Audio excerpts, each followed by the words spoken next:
Hello, everyone. Good evening. It's Michael McDermott from Kathmere Capital Management, and thank you for joining us. It's really great to be here.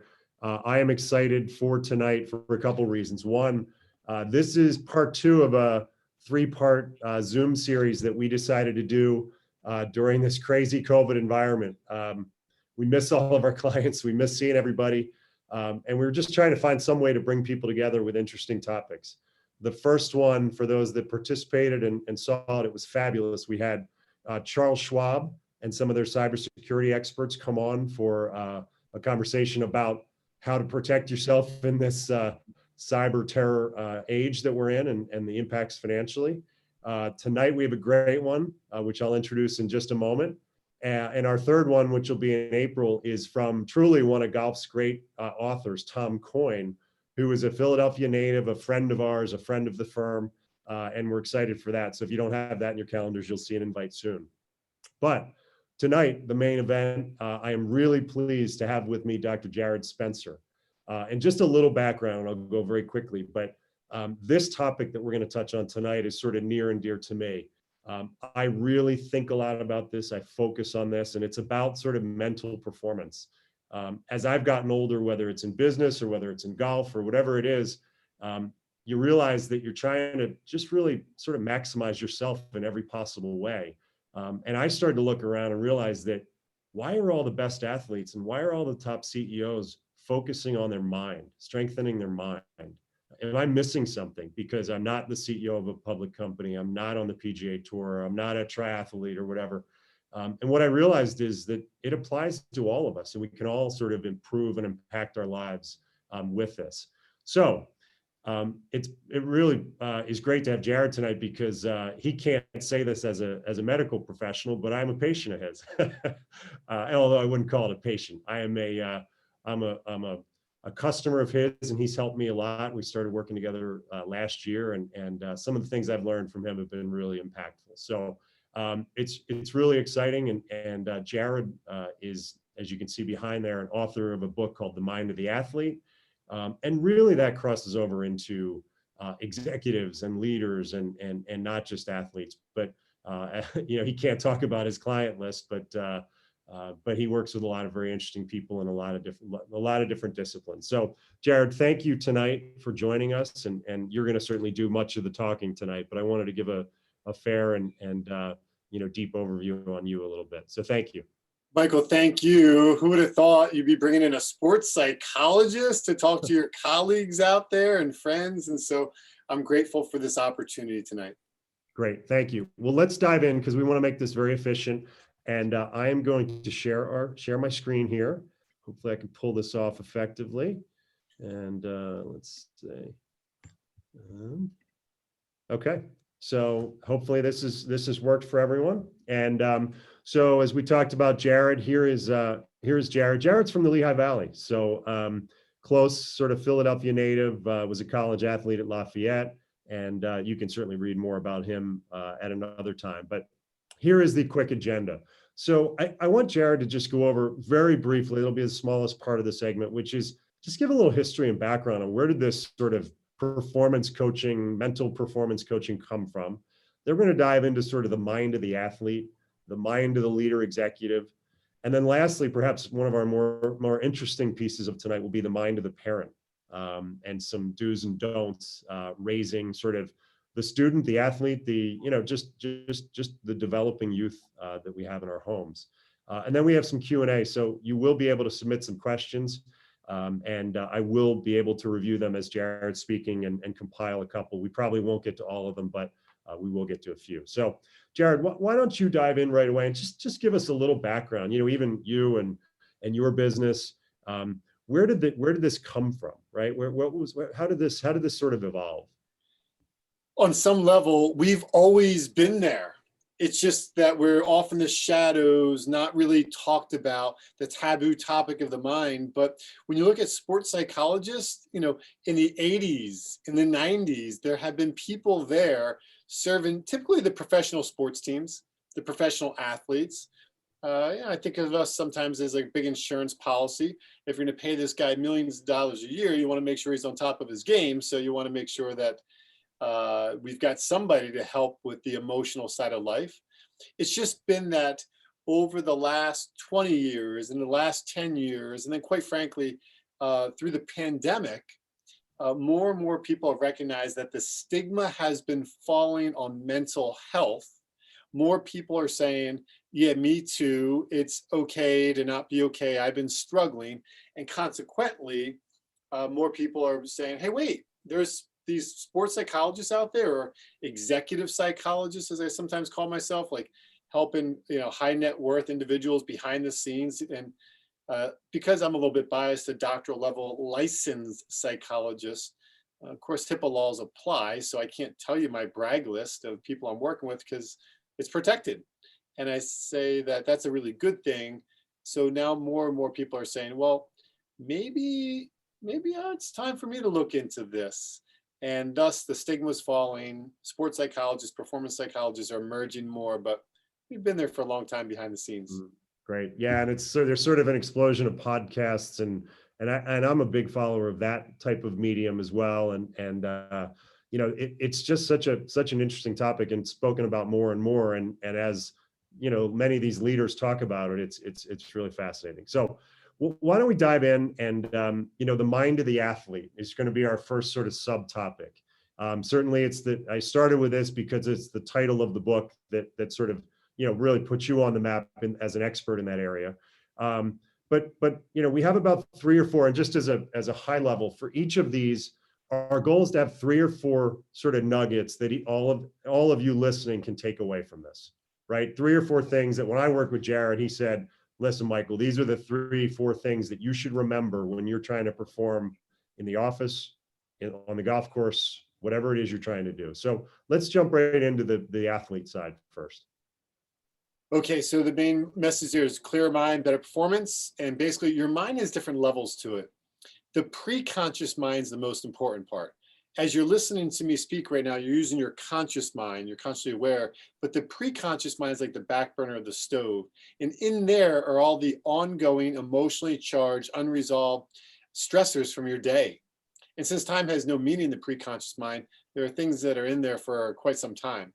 And the idea is that if the pre-conscious mind keeps getting flooded with a lot of stressors and you're not able to clear it out, eventually you're going to feel anxious, depressed, frustrated, irritable, edgy, cranky, moody, insomnia, strained relationships, whatever it may be.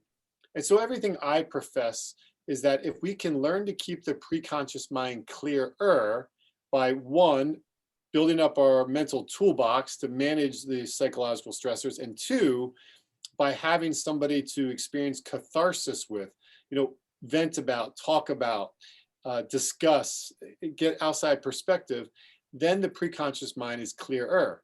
When that's the case, no matter what you do in life, you'll do it better. Mm-hmm. Yeah, that's great. That was the biggest thing, even for me, Jarrod. And when I came to you, I shared that I'm over a golf shot and I'm thinking about work and my kids, right? And it was a session where we really tried to get to the bottom of it, and it was really useful. And what I took away from it was I have to figure out how to get my mind clear, because there's no way to perform in that matter. So go and dive into this one. Yeah, so essentially, when you're the emotionally healthiest version of yourself, that's when you're on top of your game. When your mind is clearer and you could be here now in the moment, truly present, people feel that energy. And that's really your best self, is the emotionally healthiest version of yourself. And so the more we can do the work on our minds, the more we can be the more optimal version. So for example, you want to be a good husband, good spouse, good parent. That's not so easy to do when you're overextended or burning out a spouse because you're only venting about the problems related to your work and not having as much joy. And so when you have somebody come alongside you that can really help you hold a mirror up to yourself and be like, look at this. This is what you're really good at, and this is your blind spot. That kind of self-reflection can really help a person pull out their best self. And when you can play to your strengths and really be that version of yourself, what we find is life is a little bit easier because it doesn't require as much emotional drag, emotional energy, emotional wear and tear. And that's when you tend to thrive. Yeah. You know what I remember you said to me, Jarrod, is that if I were to reflect on positive performances, there's probably similarities between them that we don't realize, right? And what was interesting to me is that there was sort of an ease about the day. There was a slowness in my movements. There was sort of an appreciation of the weather. I mean, it was an interesting thing. And so for me, I've sort of identified the mindset that led to my peak performance. Now, I don't always reach it, even though there's an awareness, but at least there's an attempt to get there. That's the key. It's all about the attempt to get there. Yeah, yeah. So go ahead. Yeah, so I see the visualization, breathing, and other techniques that are on there. Let me just kind of comment on that for those that are really tuning in. Look, visualization is a really common sports psychology technique. The idea of creating mental images in your mind about what the future is going to look like, and so that the body would achieve what the mind believes. And we know that visualization is a hallmark of great performers. And so Michael Phelps, this quote there for you to read. Michael Phelps, huge advocate, wonderful work in visualization. And basically, it's almost like at a point where, like, if you're not doing this stuff, like at the highest level, like you can't compete, you can't keep up. This stuff is like what everyone's doing. And so the question for you in the workplace is like, are you doing it? Because like, if you work on it and you actually learn the art and science of visualization, right, then it goes a long way. Sometimes you can call it hypnosis, guided imagery, prayer, meditation. All those are kind of in the realm of seeing the best future version of yourself. But essentially, what I often say is just close your eyes, slow down your breathing, relax into the moment, and then start to imagine what you want, the future to look like, and start to play out those mental images. The breathing is a big part of that, because as you slow down your nervous system, you start to feel calm and confident while visualizing the future. Now you're pairing deep relaxation and calm with the future version of yourself. So when you are given that speech, or you are in that important meeting, or you're having that difficult conversation, again, you see yourself performing well. And now here's the key. The mind is always looking for a point of reference. So it can't tell the difference between what's real and what's imagined. So if you see yourself having had that difficult conversation and went really well, then that becomes the mental image that the mind is going to utilize for that actual experience. That's why visualization is so powerful in golf, sports, and life. Fascinating. Fascinating. So talk about the shift, because this is one that I remember we watched a movie to talk about this, to show me this, but I love this. Yeah, I mean, the shift is a really common sports psychology concept, which is like, for many athletes, they're very nice people, and then you put them on the field of competition, and they have to make a mental shift. And when they get into that optimal place, it changes things. A personal example is this. I like to think of myself as a nice guy, but in college football at Lafayette, when they said, okay, you're on the kickoff team, run down the field as fast as you possibly can and bust up the wedge, which meant other people are going to run the opposite way as fast as they can, and then throw your body into their body and just bust it up and let somebody else get the tackle. Okay, coach, I'll do that. That sounds sick, doesn't it? It's crazy. But when I could shift into that version of myself, I was like, all right, man, absolutely. I'm going to do this, and I'm going to do it successfully. And everybody listening to this has that same kind of experience in their life today, where you need to shift. Maybe you're going to shift into girl dad, and that's a very different version of you. I love seeing pictures of Dwayne Johnson in his girl dad kind of mood. Or maybe it's a tough business conversation, and you got to be a little bit ruthless, sharp, focused, and it's intense, and maybe that has to be there for you. So your ability to shift in and out of these different versions of yourself. I mean, a long time ago we called it multiple personalities, really, but it's a little bit outdated, non-applicable terminology, but it's kind of relevant. And so when you can shift in and out of those versions. Now, let me say this really carefully to y'all. Many of you are working from home. And it's really hard to shift into the work version of yourself and then leave that room, walk into the other room, and shift into the family version of yourself. And that's causing some strain on some relationships. Ideally, that shift, that ideally the 20-minute car ride home is the optimal, 23-minute is the optimal commute time to help us shift out of one mode into the other. But it's a little bit harder when you're working from home. So be mindful as you're shifting in and out of that more frequently during the day, and ask yourself, how can I do that a little bit more effectively and efficiently to get the better version of myself without negatively impacting the other person? Yeah, so fascinating. And it really makes you think too, that your optimal version of yourself does not need to be a 24/7, 365 type of reality, right? There are moments that you want to be able to draw on it in life, sports, parenting, whatever it is. And you just need to be able to do that and have a trigger and be able to get to that place. And, in golf, for example, and I'm going to keep going, that's my reference point, but it's 30 seconds at a time. That's it. Yeah. Yeah, well said. Yeah. A good example most people can relate to. Most people would agree. Tom Brady seems like a pretty nice guy. Man, if you watch him in like the third, fourth quarter of that Super Bowl this year, he was tenacious. He was locked in down. He had shifted to an uber competitive version of himself.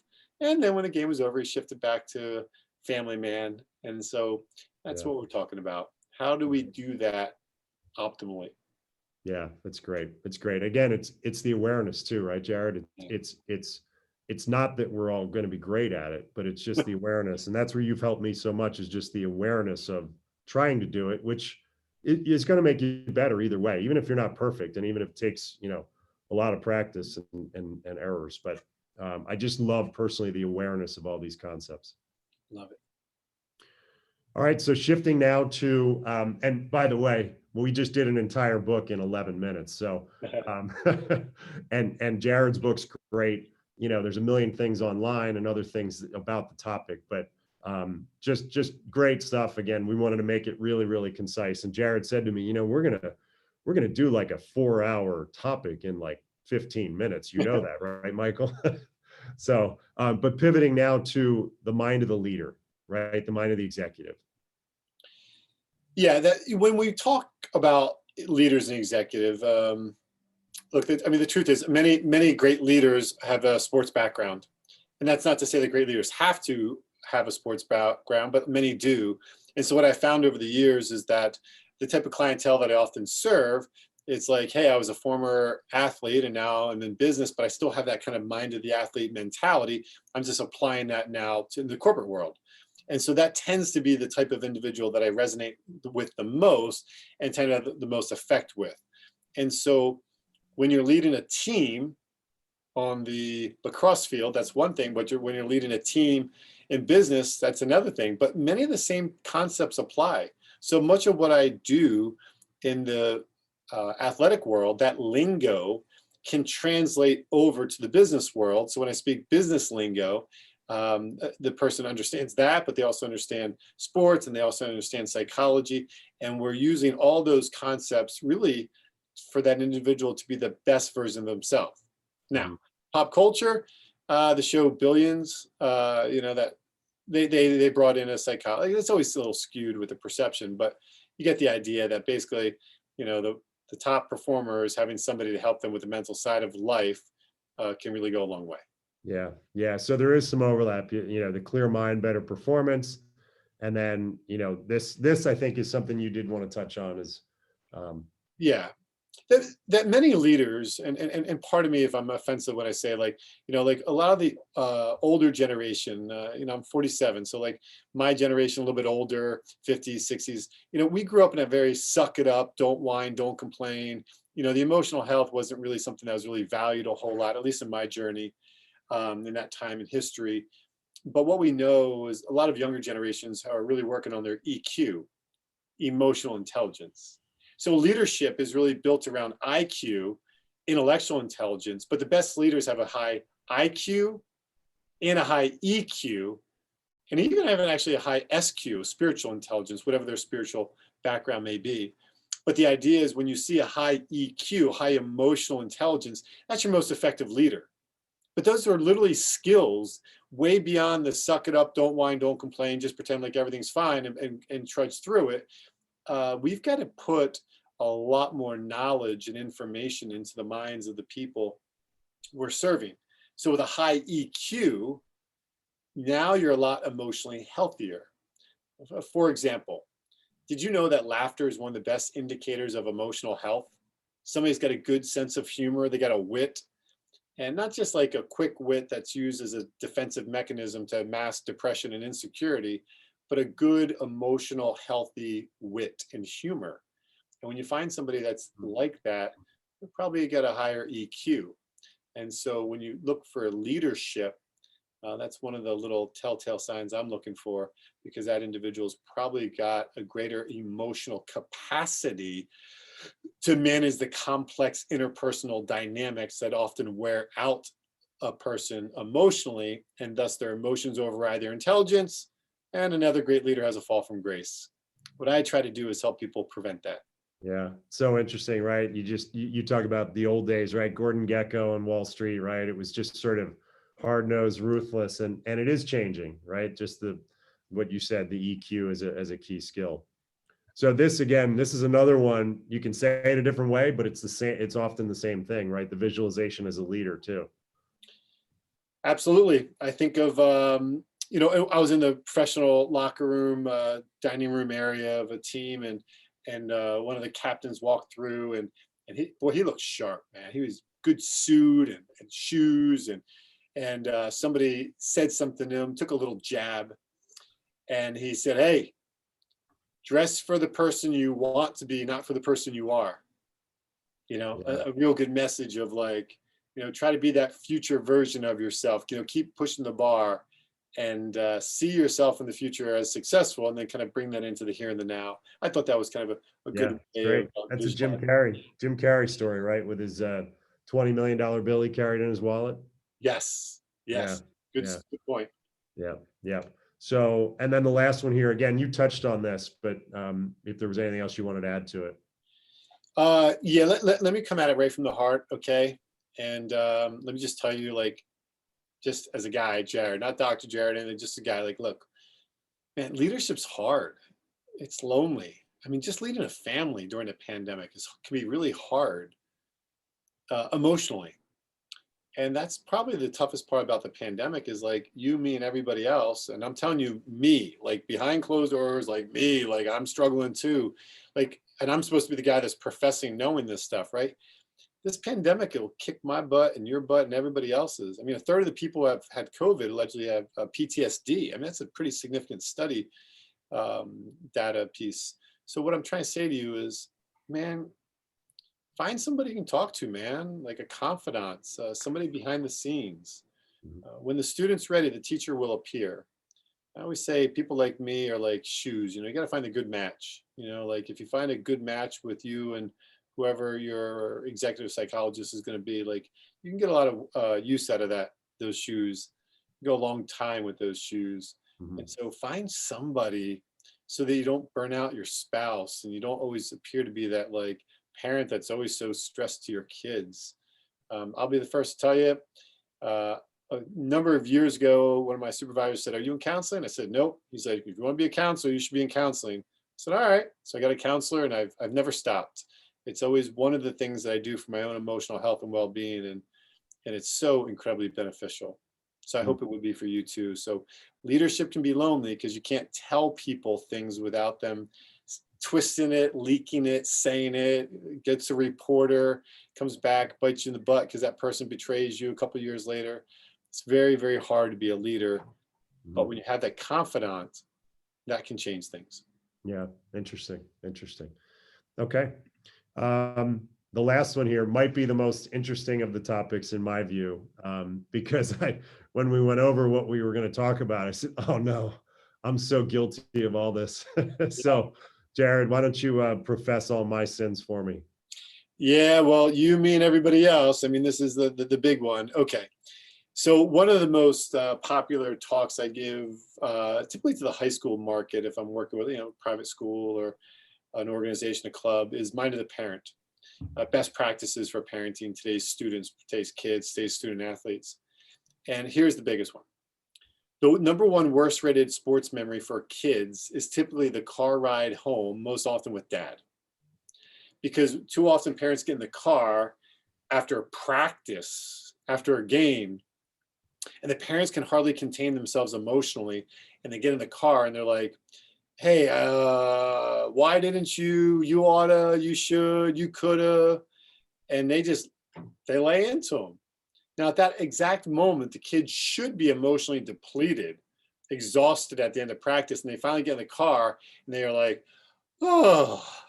And just when that happens, the parent can't contain their emotions because the parent's a little too emotionally invested in the kid's performance athletically these days.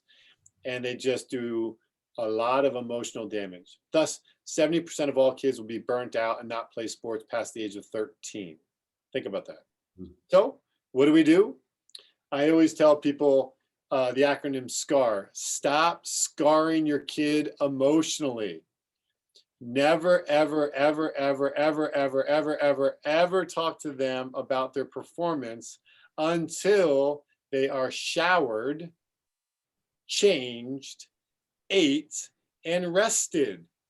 Once they've done all that, then their emotional energy, we measure that on a scale of 0 to 100. In the 90s, like an A, 80s would be, 70 is the tipping point number. And anything below 70, and you quickly begin to unravel, get into negative thinking.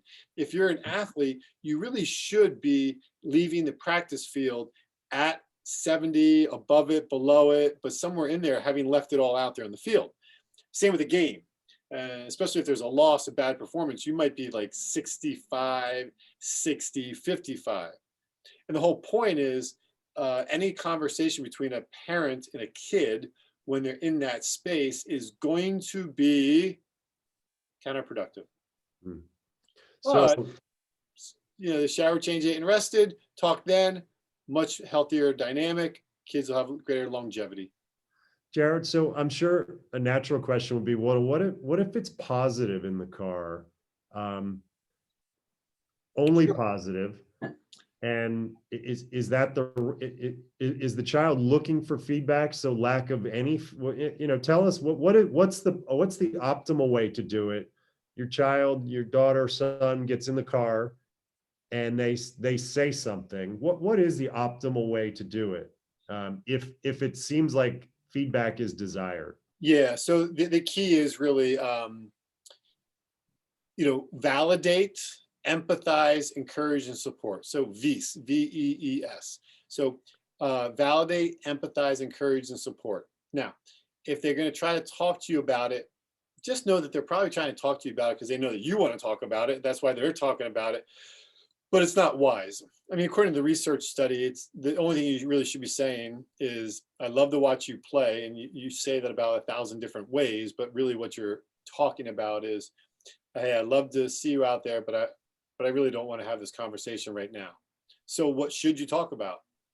Well, you'd be shocked to know this, but many times when I work with families, I'll say to the kid, hey, what percentage of the time does dad talk to you about performance-based stuff? School, golf, sport, and like 90% of the time. It's like, that's a problem, man, because the sport's gonna end at some point, and then the kid and the dad aren't gonna have much to talk about if they don't have a hobby. Mm-hmm. So the big thing I'm encouraging parents and athletes have is like hobby, something you like to do that has nothing to do with the sport or academics. And the more you have that hobby, the better off you're going to be. So talk about the hobby, talk about anything else, but just don't talk about performance-driven stuff when the kid's depleted. Yeah, makes so much sense, right? When you said that to me in preparation for this, I said, well, obviously that's right. And yet I've been such an offender of it, probably like everyone listening right now. Yep. Most of the time that's the case. Yeah. So I think this was a great one too, a little bit of what you just talked about, but this one makes more sense to me, but I'm curious to hear your perspective on it. So again, what should you be, helping? What should you say as a parent? According to a study out of Stanford University, Carol Dweck, she did a great experiment on kids. And the bottom line is this: if you praise a kid for effort, That is so much more productive in the long run than praising a kid for talent. When you say, oh, you're so smart and you're smarter than all these other kids, that actually, it's good, but eventually the kid might struggle when they don't feel smart, or when they reach classes that everyone's smart in the class and they don't necessarily have that intrinsic drive or motivation. So praising talent is not nearly as effective as praising effort. I'll say the same with praising results. Anytime you're outcome driven, that's a kiss of death. We don't worry about the score. We don't worry about the scoreboard. All we worry about is the process, the technique, right here, right now, at this moment. As soon as you start thinking about results, it's over for the individual performance-wise. So too often, parents are like, hey, let me help you with the scouting report. Hey, let me tell you everything about this opponent. Let me tell you everything about this kid. That kind of, no. We don't want to hear stats and numbers and all that stuff. What we really want a parent to focus in on is just effort. Hey, I saw your hustle out there. That one loose ball, you dove on the ground for it. That was great. I could tell you were tired at the end of the game, but boy, did you clearly dig deep inside of you and found an extra burst of energy. The more you give them praise for their effort, man, that's a lot of homework you plowed through today. And I really appreciate how you just kind of kept your head down and got after it and got it done. That was impressive effort. The more you coach up a kid like that, it's amazing how much more resilient they are, how much adversity management they have, and how no matter whatever challenge you throw them in the future, they're going to feel like they can tackle it because they got great effort, as opposed to, oh, if I tackle that and talent, I don't have enough talent, then I'm going to feel depressed. So stay away from talent and results. Focus on it. Yeah. And you know what? As a parent, I'm sure every parent would agree. It's sure we'd love to have our kids go to Princeton and play professional sports and be grand pianists and all that stuff. But in reality, you really want to raise happy, hardworking kids, because a hardworking kid can succeed in anything. And it Yeah. doesn't. That's I think the dream for all of us is just you build a kid with hard work and grit, right? And I think praising the effort is really the roadmap to that. Simple in theory, as I say it, Yeah. pretty tough in practice. Yeah. All right. Well, we are right on schedule. So here's what we're at the Q&A, and I think we did that in exactly how I was hoping to budget it, Jarrod. So thank you. It was great content. I had a couple text message questions. I got a couple from the Q&A when you were talking, and what I'm going to do is sort of blend it together a little bit, and we're going to hit one question from each topic. And it's a little bit of a blended one, but the blended question for sort of the mind of the athlete is as follows. I'm not a fitness star, but I have a big, I just want to have a great workout, right? Or I'm not a great runner, but I'm entering a race. Or I'm not a great golfer, but gee whiz, I'm in the member guest final and I'm nervous as can be. It's sort of I'm not that great. And so does this still apply to me? And if so, how should I approach it, knowing that my skill isn't, I'm not skilled like Tom Brady and Michael Phelps, right? Where visualization can just take over. How does a mindset help me get my optimal workout, run a better race, not choke on a golf shot? How does someone approach? That was sort of a blending of some comments I got. Yeah, and Michael, the most common answer to how that all ties together is this. Most people love what I had to say because everyone's got a mind, and everyone experiences stress. And quite often, what I talk about with many people, if I were to do a whole webinar series like I do for companies and corporations, coming out of the gates, the first, second, third, fourth speech, somewhere in there, I always put an hour-long webinar on sleep, because everybody sleeps and at times everybody struggles with it. And I'll put another hour-long webinar in there about anxiety, because it relates to everybody. We feel it, our spouse, family, kids. So at some point, anxiety, nervousness, and sleep all touch on everybody, as well as typically the leading out the gates talk is, mind and leader, how the mind actually works best. So that's why this stuff links to everybody can help everybody. It's because we all have a mind, we all sleep, and we're all anxious.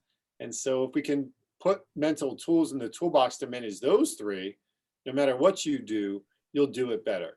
Now, Mhm. mental skills cannot overcompensate for lack of athletic ability. That's just the reality. But it can help us enjoy the process a lot more and maximize whatever gifts we do have. Mhm. Yeah, yeah, yep. Okay. So we got one from a business owner who said, I have salespeople that should do better than they do sometimes in meetings. How can I coach people to not sort of clam up and go into a meeting, you know, with that mindset? What are the couple things that I would, I should tell people that work for me? I'm not Dr. Jarrod, presenting to an executive. I'm a business owner who has people. And I think that them learning is going to be beneficial to the business and to their future. How can how do I communicate in simple terms what they could do? You can't. And that's Yeah. kind of a harsh reality is like everybody wants to play amateur sports psychologist, performance psychologist, and say, just give me two or three quick things. I read one book and now I'm an expert. Like it doesn't work like Yeah. that. So I actually think for sales in particular, the companies I work with sales, it's like, you want to sell better? Yeah. Understand how your mind works, understand how the mind of your opponent works there, and understand how emotions play into things.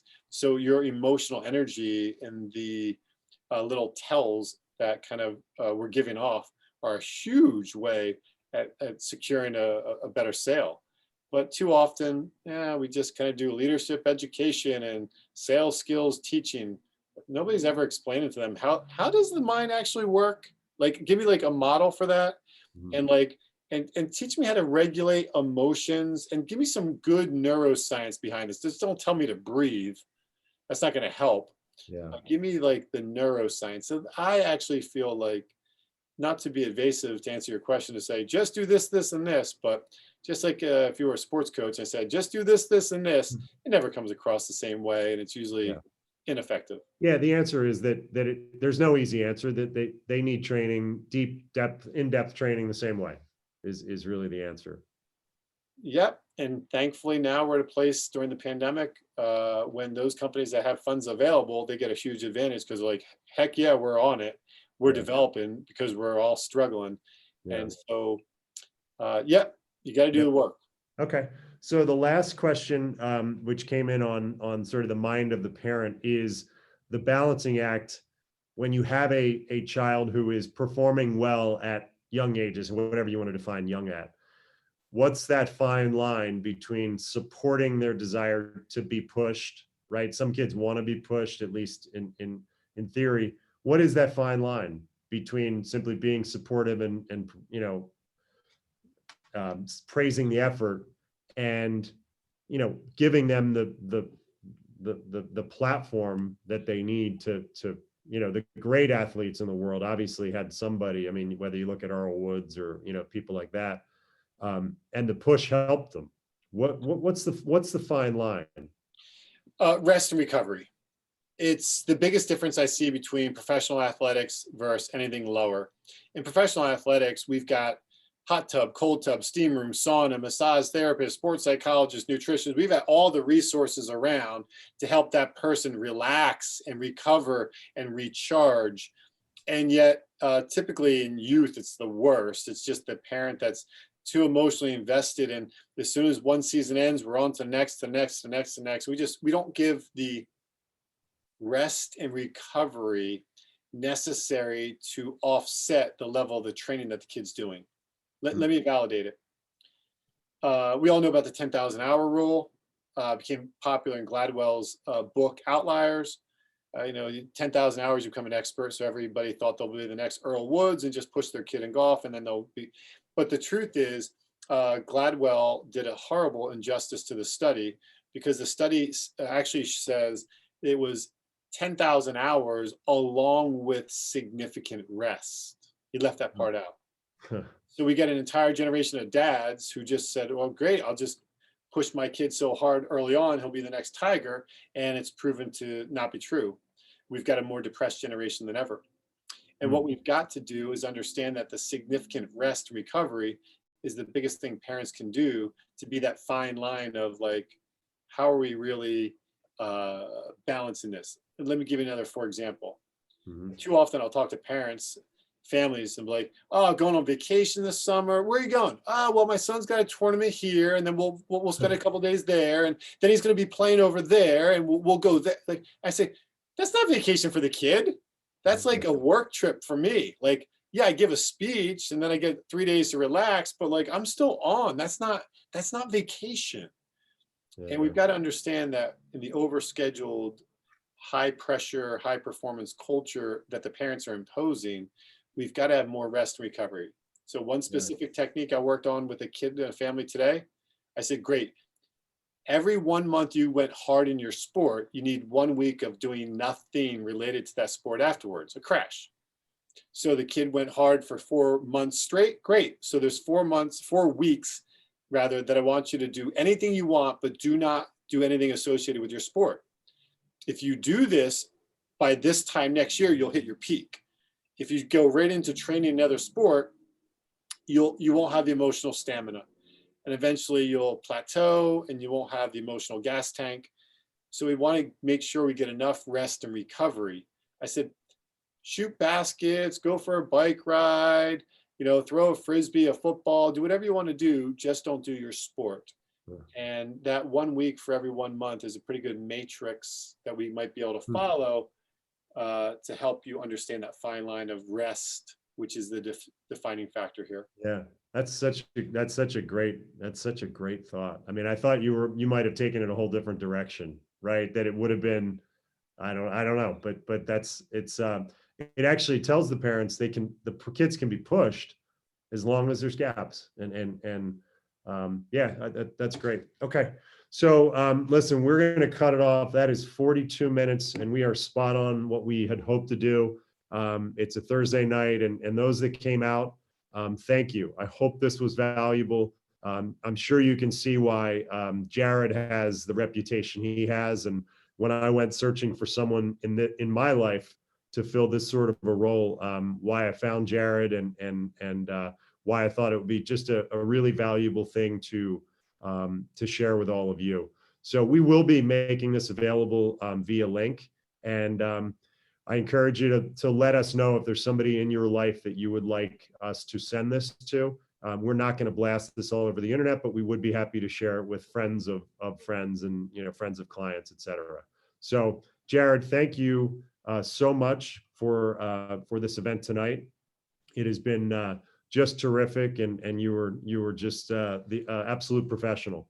And thank you, Michael. I really, really appreciate that. And to each and every one of you that listened today, let me just say to you, take care of your emotional health. It's the biggest factor in your performance. And if I could be of any help to you individually or to your company in any way, just reach out to me. I really believe that if we can get our leaders to be the emotionally healthiest version of themselves, not just in business, but with their families, life's going to be a lot more rewarding. So I hope this time helped you with that. Excellent. Jarrod, thank you. Thank you, everyone from Kathmere, and have a great night. Be well. Thanks, y'all. Okay, Thanks. bye-bye. Bye-bye.